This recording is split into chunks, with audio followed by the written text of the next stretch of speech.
Hey everyone, just thought I'd start a new little series, nothing too exciting, called Come Drive With Me.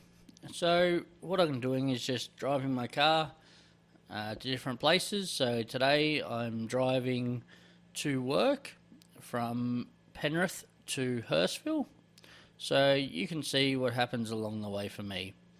Now I'm doing this in my X-Terrain and I've got lane assist and cruise control on, and now the gap that I'm keeping between all the vehicles in front of me is done by the car, or majority of it's done by the car, so it'll give you an idea of what the car can do.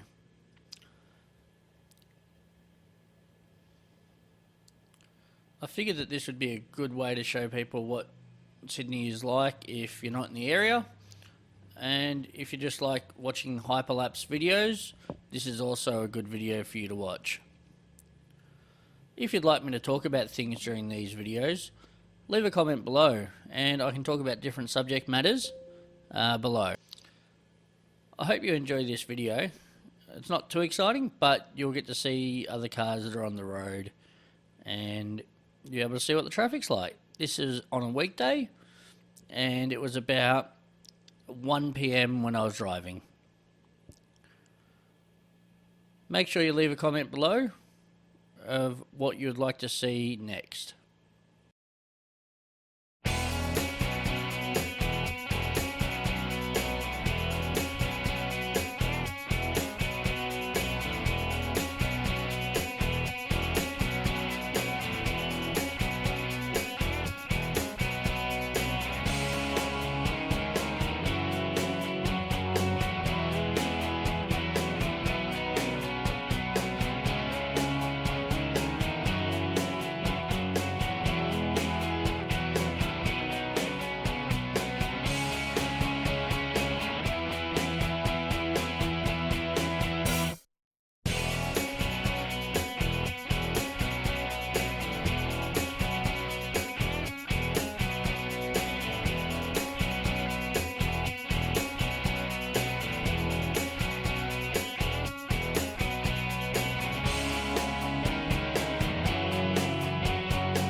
Thanks for watching.